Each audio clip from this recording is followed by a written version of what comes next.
ધોરાજીમાં ST bus પલટી ખાઈ જતા 20 થી પણ વધુ પેસેન્જરો ઇજાગ્રસ્ત હાલતમાં સરકારી હોસ્પિટલ ખસેડવામાં આવ્યા। મોરબીથી માટવા રૂટની એસટી બસ ધોરાજીના જુનાગઢ રોડ કેનાલમાં રસ્તે બસ પલટી। અકસ્માત સર્જાતા લોકોના ટોળે ટોળા ઉમટી પડ્યા અને 108 અને અન્ય એમ્બ્યુલન્સ દોડતી થઈ ગઈ। ઇજાગ્રસ્તોને હોસ્પિટલ દાખલ કરવામાં આવ્યા। મોરબી વાળી બાજાના આમાં તમે ક્યાંથી બેઠા હતા? ધોરાજીથી અમાર દુકાન બરાબર બે ગયા બસ આવી ગઈ। કઈ જગ્યાએ અકસ્માત થયું છે? આ આમ બસ પડી ગઈ। હા કેવું લાગ્યું છે?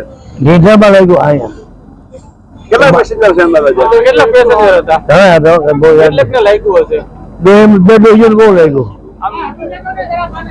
ખબર પડી? હા એ ખબર પડી ગઈ। એકવાર આમ બસ પડી પછી પાછી આમ ગઈ ને પડી ગયું। કેટલા જણાને લાગ્યું હોય છે?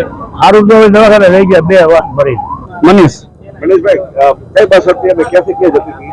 આ મોરબી થી બાટવા હતી અને અમે ગોંડલ થી બેઠા હતા માણાવદર। કઈ જગ્યાએ અકસ્માત થયું છે અને કેટલા પેસેન્જર હતા? પેસેન્જર તો લગભગ બધા છે 30-40 છે। કેવાક બધા લાગ્યું છે? મીડિયમ છે બધાને। અને ઘટના કઈ રીતે બની છે? હવે એ તો સાહેબ મને નથી ખબર। ગાડી સીધી ડ્રાઈવરે 2-3 ફેરી ટ્રાય કરી હતી કાઢવાની પણ મેળ ના આવ્યું, આમ સીધી નીચે ઉતરી ગઈ હતી। મોરબીથી માટવા ગામે જતી એસટી બસ પલટી ખાઈ જતા અકસ્માત થયો। આ બસ અંદાજે 35 થી વધારે પેસેન્જરોને ત્યાં હતા।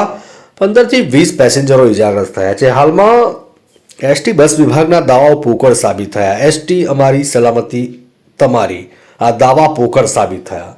ધોરાજીથી અલ્પેશ ત્રિવેદીનો રિપોર્ટ।